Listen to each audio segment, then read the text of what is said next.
Price the Lord. Welcome back to our discussion on how to overcome. കഴിഞ്ഞ 2 സീസണിൽ നമ്മൾ mainly focus ചെയ്തത് നമ്മുടെ യുവജനങ്ങൾ അല്ലെങ്കിൽ തലമുറകൾ അഭിമുഖീകരിക്കുന്ന പ്രശ്നങ്ങളും അതിൻ്റെ പ്രാക്ടിക്കൽ സ്റ്റെപ്സും. പക്ഷെ നമ്മൾ കാണുന്നത് പോലെ നമ്മൾ ഒരു പ്രോബ്ലം ഫേസ് ചെയ്യുമ്പോൾ അതിൽ നിന്നും പുറത്തു വരാൻ നമ്മൾ എംപ്റ്റി ചെയ്താൽ പോരാ, അതിനെ മറ്റൊന്നുകൊണ്ട് റീപ്ലേസ് ചെയ്യണം. നമ്മൾ ബൈബിളിൽ മത്തായിയുടെ സുവിശേഷത്തിൽ അതാ കാണുന്നത്. ഒരു മനുഷ്യൻ ദുരാത്മാവ് പ്രാപിച്ച മനുഷ്യൻ, ആ ദുരാത്മാവ് പുറത്തുപോയി, പക്ഷെ അത് ശൂന്യമായി കിടന്നതുകൊണ്ട് മറ്റ് 7 ദുരാത്മാക്കൾ തിരിച്ചു വന്നു. തൻ്റെ സ്ഥിതി നേരത്തേനേക്കാളും മോശമായി എന്ന് വചനത്തിൽ കാണുന്നു. അപ്പം നമ്മൾ ശൂന്യമാവുക മാത്രമല്ല, അതിനെക്കൊണ്ട് നിറയുക. അതാണ് ഇന്നത്തെ നമ്മുടെ ചാനൽ ഡിസ്കഷൻ്റെ മെയിൻ ഒരു ടോപ്പിക്.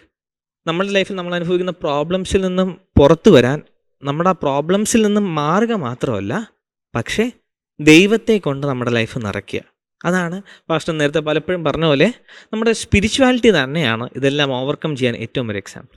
പക്ഷേ നമ്മളിപ്പോൾ നമ്മുടെ ജനറേഷനിൽ കാണുമ്പോൾ നമ്മുടെ ചർച്ചിലെല്ലാം നമ്മുടെ കുട്ടികളോടൊക്കെ പറയും, നിങ്ങൾ ദൈവത്തോട് അടുക്കണം, പ്രാർത്ഥിക്കണം, വചനം വായിക്കണം, ഇതൊക്കെ. പക്ഷേ ഇന്നത്തെ നമ്മുടെ തലമുറകളുടെയൊക്കെ പ്രാർത്ഥനകൾ ശ്രദ്ധിക്കുമ്പോൾ ഒരു ചെറിയ പ്രായം മുതൽ പഠിച്ചു വളർന്ന ഒരു പ്രാർത്ഥന ശൈലിയാണ് പലപ്പോഴും കണ്ടുവരുന്നത്. പക്ഷെ അതിൽ നിന്ന് അപ്പുറമായി ദൈവവുമായിട്ടൊരു റിലേഷൻഷിപ്പ്, ദൈവവചനം വായിക്കുമ്പോഴും നമ്മളിപ്പം പേരിന് വേണ്ടി പല ആത്മീയതകൾ കാണുമ്പോൾ സ്പിരിച്വാലിറ്റി എങ്ങനെ ഒരു കുട്ടിക്ക് ആക്ച്വലി ഗെയിൻ ചെയ്യാം? പാസ്റ്ററിൻ്റെ ഒരു റെക്കമെൻഡേഷൻസ്. അത് നമുക്ക് ഈ ആത്മീയത എന്നുള്ളതിന് ഒരുപക്ഷെ കാലഘട്ടങ്ങൾ മുന്നോട്ട് പോയപ്പം അതിൻ്റെ ആ ഒരു അന്തസത്ത തന്നെ പലപ്പോഴും പുതിയ തലമുറയിൽ മാറിപ്പോയോ എന്നൊരു സംശയമുണ്ട്.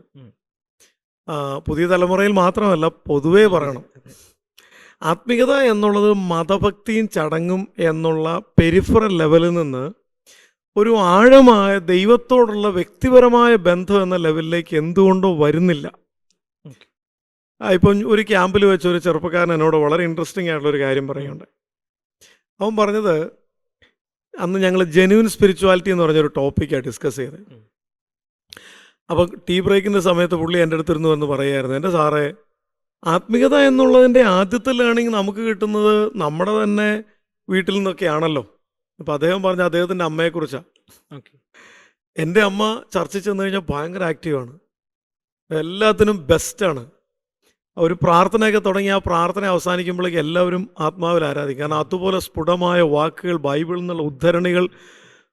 പക്ഷേ ആരാധന കഴിഞ്ഞ് ഞങ്ങളെല്ലാം കാറിലേക്ക് കയറി ഒരു 5 മിനിറ്റ് കഴിയുമ്പോഴേക്കും അപ്പനും അമ്മയും കൂടെ തുടങ്ങും.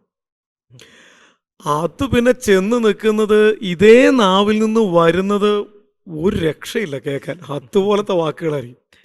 അപ്പം എന്താണ് സ്പിരിച്വാലിറ്റി എന്നുള്ളതിന് എനിക്ക് കിട്ടിയ ലേണിങ്, ചർച്ച് ചെല്ലുമ്പോൾ കാണിക്കുന്ന കുറച്ച് പ്രകടനങ്ങൾ, അത്രയേ ഉള്ളൂ സ്പിരിച്വാലിറ്റി.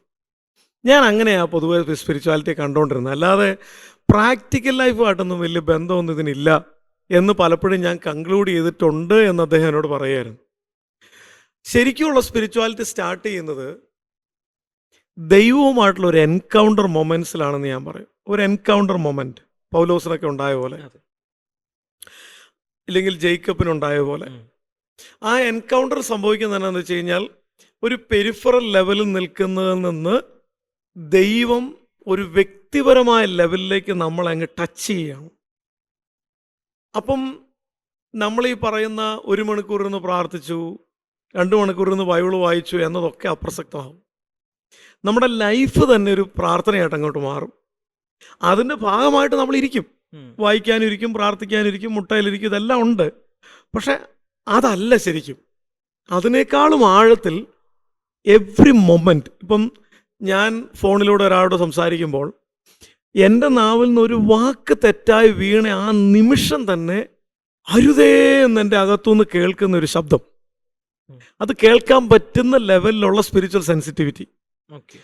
ഒരു സ്ക്രോൾ ചെയ്യുന്ന സമയത്ത് ഒരു തെറ്റായ വീഡിയോ ഇല്ലെങ്കിൽ ഒരു ചിത്രം കയറി വന്ന ആ സെക്കൻഡിൽ അരുതേ എന്നുള്ള ആ ശബ്ദം, ഇല്ലെങ്കിൽ ഒരു കൺഫ്യൂസ്ഡ് ആയിട്ടിരിക്കുന്ന നിമിഷം കർത്താവ് അടുത്ത് വന്നേച്ച് തോളത്ത് കൈയിട്ട്, ഹേ കമോൺ യാർ, ഡോണ്ട് വറി, ഞാനില്ലേ, അതുപോലെ എക്സ്പീരിയൻസ് ചെയ്യാൻ പറ്റും. ഞാൻ പലപ്പോഴും ചിന്തിക്കാറുണ്ട്, ഈ ഉൽപ്പത്തി പുസ്തകം 17-ാം അധ്യായത്തിൽ അബ്രഹാം ദൈവത്തോട് സംസാരിക്കുന്ന ഒരു രംഗമുണ്ട്. അവിടെ എഴുതിയിരിക്കുന്ന ഒരു സ്റ്റേറ്റ്മെൻറ്റ് എന്നെ നിർത്തി ചിന്തിപ്പിച്ചു. അബ്രഹാം നിലത്ത് വീണ് ചിരിച്ചു. ആ മമ്രയുടെ തോപ്പിൽ ദൈവം വരിക. ദൈവം അബ്രഹാമിനോട് പറയും, അബ്രഹാമേ നിനക്കൊരു കുഞ്ഞുണ്ടാവും. അപ്പം നമ്മൾ പൊതുവേ ചിന്തിച്ചിരിക്കുന്ന ഒരു സ്പിരിച്വാലിറ്റി, ദൈവത്തിൻ്റെ എൻകൗണ്ടർ എന്ന് പറയുന്നത് ഭയങ്കര ഒരു ബാസ് സൗണ്ട്, നമ്മളാകെ വിറച്ച് ഭയങ്കര ഭയം. ഇതങ്ങനെയൊന്നുമല്ല. നിലത്ത് വീണ് കിടന്ന് ചിരിച്ചു എന്ന് പറഞ്ഞാൽ അതിൻ്റെ അർത്ഥം ഞാനിങ്ങനെ ഭാവന കാണുക, ദൈവം എന്ന് പറഞ്ഞു നിനക്കൊരു കൊച്ചുണ്ടാവും. അപ്പോൾ അബ്രഹാമിൻ്റെ വേണ്ട, ഇനിയിപ്പം നമുക്ക് ഇസ്മായിൽ ഉണ്ടല്ലോ. അല്ലടാ, എടാ മോനെ, നിനക്ക് ഈ പ്രായത്തിൽ പടുക്കിളവനായി നീ അപ്പനാവും എന്നൊക്കെ അങ്ങ് പറഞ്ഞു. അപ്പോൾ പുള്ളി ചിരിച്ചു. ഞാനിങ്ങനെ ഭാവനയാണ്, ദൈവം കൂടെ ചിരിച്ചു. അപ്പോൾ നമ്മൾ ആദ്യത്തെ ഘട്ടത്തിൽ തലേ കൈവച്ച് ചിരിക്കും, പിന്നെ നമ്മൾ ഇരുന്ന് ചിരിക്കും, എന്നിട്ടും ചിരി ആധിക്യം മുകളിലേക്ക് പോകുമ്പോഴാണ് കിടന്ന് ഉരുണ്ട് ചിരിക്കുന്നത്.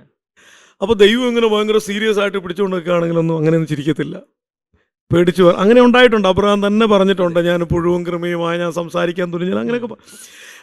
അപ്പം ഞാൻ പറയുന്നത് സീരിയസ്നെസ് ചോർത്തി കളയുന്ന സ്പിരിച്വാലിറ്റി അല്ല, സീരിയസ് ആയിട്ടുള്ള സ്പിരിച്വാലിറ്റിയും അതേ സമയം തന്നെ വളരെ ലൈറ്റായിട്ട് ദൈവത്തോട് സംസാരിക്കാൻ പറ്റുന്ന പേഴ്സണൽ വ്യക്തിപരമായ ദൈവം. അതാണ് അതൊരു ശരിക്കും അതൊരു ജീവിതശൈലിയാണ്. അപ്പം നമ്മൾ ചിലപ്പം വർക്ക് ചെയ്തുകൊണ്ടിരിക്കുമ്പം, നമ്മൾ മുറ്റത്ത് തൂത്തോണ്ടിരിക്കുമ്പം, ചിലപ്പോൾ അടുക്കളയിൽ ജോലി ചെയ്തുകൊണ്ടിരിക്കുമ്പം, ചിലപ്പോൾ ബസ്സിൽ യാത്ര ചെയ്തുകൊണ്ടിരിക്കുമ്പം, വണ്ടി ഓടിച്ചുകൊണ്ടിരിക്കുമ്പം കർത്താവുമായിട്ട് ഇങ്ങനെ സംസാരിച്ച് കർത്താവിനെ കേട്ട്, ഇല്ലെങ്കിൽ ഒരു സുഹൃത്തിനോട് സംസാരിച്ചുകൊണ്ടിരിക്കുമ്പോൾ കർത്താവ് പറഞ്ഞു ഇന്നൊരു കാര്യം പറ, ഒരു വോയിസ്, ഒരു ഇൻബിൽറ്റ് വോയിസ് കേൾക്കുന്നത് പോലെ. ഞങ്ങളുടെ ചർച്ചിലൊരു കൊച്ചുണ്ട്, ഹന്ന എന്ന് അവളുടെ പേര്. അവളിപ്പം ഭയങ്കര അഡൾട്ടാണ്. പക്ഷെ അവൾ കൊച്ചായിരുന്നപ്പം അവൾക്ക് കരളിൻ്റെ പ്രശ്നമുള്ളതുകൊണ്ട്, ലിവർ കംപ്ലൈൻ്റ് ഉള്ളതുകൊണ്ട് ബിലിറൂബിൻ കൗണ്ടൊക്കെ ഭയങ്കര ഹൈ ആയി. അപ്പോൾ ദേഹം മുഴുവനും ചൊറിഞ്ഞ് പൊട്ടിച്ച് മാന്തി പൊളിച്ച്, അപ്പം പൊക്കം വയ്ക്കത്തില്ല, ഭയങ്കര ഒരു അഗ്ലി ലുക്കായിരുന്നു. ഇവൾ 5ാം ക്ലാസ്സിൽ പഠിക്കുന്ന സമയത്ത് ഇവളുടെ സ്കൂളിലൊരു ഇങ്ങനെ ഒരു റൂളുണ്ടായി, എല്ലാവരും രണ്ട് പേര് കൈ പിടിച്ച് വേണം പാർക്കിംഗ് ഏരിയയിലേക്ക്, ഇല്ലെങ്കിൽ ഇവർ ഓടി വീഴുന്നു, മുട്ടുപൊട്ടുന്നു. ഇവളുടെ കൈ ആരും പിടിക്കത്തില്ല, അവനവൻ്റെ ബെസ്റ്റിയേയും കൊണ്ടങ്ങ് പോകും. എല്ലാവരും പോയി കഴിയുമ്പോൾ ഈ കൊച്ച് അവസാനം തലയും താത്തി ഇങ്ങനെ നടന്നങ്ങ്. ഒരു ദിവസം ഇവൾ ആകാശത്തേക്ക് നോക്കി പറയും, എൻ്റെ യേശുപ്പച്ച, എൻ്റെ കൈ പിടിക്കാൻ ആരും ഇല്ലല്ലോ. ഇത് പറഞ്ഞ് ഇവള് പറയുന്നത്, ഞാൻ ആ പറഞ്ഞ അടുത്ത സെക്കൻഡിൽ ഞാനൊരു വോയിസ് കേൾക്കുകയാണ്, ഞാൻ കൈ പിടിച്ചാൽ മതിയോ? നോക്കിയപ്പോൾ കർത്താവ് അടുത്ത് നിൽക്കുകയാണ്, കൈ നീട്ടി പിടിച്ചോണ്ട്. ഇവള് പറഞ്ഞു, ഞാൻ എൻ്റെ കൈ കർത്താവിൻ്റെ കയ്യിലേക്ക് വെച്ചു കൊടുത്തു. ആർക്കും അറിയത്തില്ല, ആരും കണ്ടില്ല, ആരും ശ്രദ്ധിക്കുന്നില്ല. അന്ന് തൊട്ട് എല്ലാ ദിവസവും തല ഉയർത്തി പിടിച്ച അഭിമാനത്തോടെ, അവള് ഇപ്പം ഡിഗ്രി കഴിഞ്ഞ ആളാണ്. ഇത്രയും വർഷങ്ങളിൽ അവൾ പറയുന്നത് അന്ന് തൊട്ട് ഇന്നേ വരെ ആ പ്രസൻസ് എന്നെ വിട്ടുപോയിട്ടില്ല. അങ്ങനെ ഒരു സ്പിരിച്വാലിറ്റി ഉണ്ട്, അതൊരു ആഴമായ സ്പിരിച്വാലിറ്റിയാണ്. അതാണ് എനിക്ക് റെക്കമെൻഡ് ചെയ്യാനുള്ളത്.